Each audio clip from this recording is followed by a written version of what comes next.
ചെമ്പനീർ പൂവിൻ്റെ ഇന്നത്തെ പുതിയ എപ്പിസോഡിലേക്ക് എല്ലാവർക്കും സ്വാഗതം. ഹരി ചന്ദ്രയോട് ചോദിക്കുകയാണ്, ചന്ദ്ര നീ എന്തെങ്കിലും ഭക്ഷണം വേറെ കഴിച്ചോ എന്നൊക്കെ ചോദിക്കുകയാണ്. അപ്പോൾ ചന്ദ്ര പറയാണ്, ഞാനൊന്നും കഴിച്ചില്ല, ഞാൻ സാമ്പാർ ദോശയാണ് കഴിച്ചത്, ഇനി ഞാൻ വേറെ ഒന്നും കഴിച്ചിട്ടില്ല എന്നൊക്കെ ചന്ദ്ര അങ്ങനെ പറയാണ്. അപ്പോഴും ഹരി ചോദിക്കുന്നുണ്ട്, ഇതെല്ലാം ഞങ്ങളും കഴിച്ചതല്ലേ, ഞങ്ങൾക്കൊന്നും ഒരു കുഴപ്പമില്ലല്ലോ, പിന്നെന്താ ഇതെങ്ങനെ, നീ പുറത്ത് പോയി കഴിച്ചിട്ടില്ലല്ലോ, നീ ഇനി ഞങ്ങളറിയാതെ വേറെ എന്തെങ്കിലും ഉണ്ടാക്കി കഴിച്ചോ എന്നൊക്കെ ചോദിക്കുകയാണ്.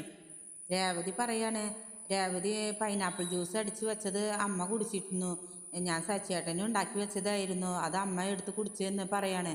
അപ്പോൾ ഹരി പറയാണ്, പൈനാപ്പിൾ ജ്യൂസ് കുടിച്ചപ്പോൾ ഇങ്ങനെ വരുമോ, അതിൽ കുഴപ്പമൊന്നും ഉണ്ടാവില്ലല്ലോ എന്ന് പറയണം. അപ്പോൾ ശ്രുതി പറയുന്നുണ്ട്, കേട് വന്ന പൈനാപ്പിൾ ആവുമെന്ന്. അപ്പോൾ ഇത് കേട്ടിട്ട് സച്ചി ചോദിക്കുകയാണ്, അച്ഛനല്ലേ വാങ്ങിക്കൊണ്ടത്, അച്ഛൻ നല്ലതേ വാങ്ങുമെന്ന്. അപ്പോൾ ഹരി പറയാണ്, ഞാനൊരാൾക്കും വാങ്ങിയിട്ടില്ല, ഇത് ഞാൻ എന്തിനാ വാങ്ങണത് എന്നൊക്കെ പറയാണ്.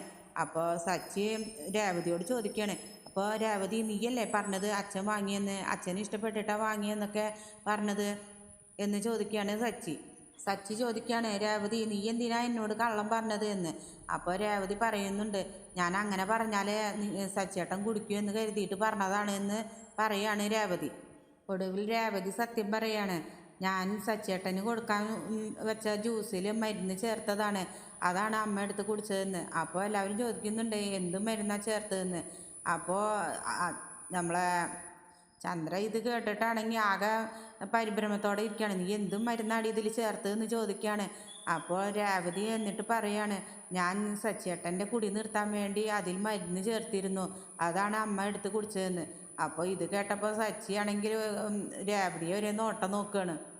പിന്നീട് എല്ലാവരും രേവതിയെ എങ്ങനെ കുറ്റപ്പെടുത്താണ്, രേവതി ഈ ജ്യൂസ് ഉണ്ടാക്കി വെച്ചിട്ട് പറഞ്ഞില്ല എന്നൊക്കെ പറഞ്ഞിട്ടാണ് ചന്ദ്രമതിയുടെ ആ ഹരി പറയുന്നുണ്ട്, നിൻ്റെ വായിലേക്ക് അവൾ വെച്ച് തന്നിട്ടില്ലല്ലോ, നീ പോയി കട്ട് കുടിച്ചതല്ലേ എന്നൊക്കെ ചോദിക്കുകയാണ്.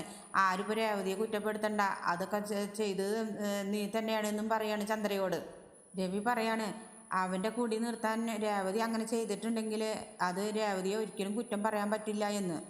രേവതി ഇത് ചെയ്തതറിഞ്ഞ് സച്ചിക്കാണെങ്കിൽ വിഷമമാവുകയാണ്. രേവതിക്ക് എന്നെ മനസ്സിലായില്ലല്ലോ, ഞാൻ കുടിക്കാത്തൊരു കുടിയനായി പോയില്ലേ എന്നൊക്കെ പറഞ്ഞ് സച്ചിയാണെങ്കിൽ എന്തൊക്കെ രേവതി ഇങ്ങനെ വിശ്വസിക്കാത്തതിൽ ഭയങ്കര വിഷമമായിട്ട് അങ്ങനെ ഇരിക്കുകയാണ്. സച്ചി രേവതിയോട് വിഷമങ്ങളെല്ലാം പറയാണ്.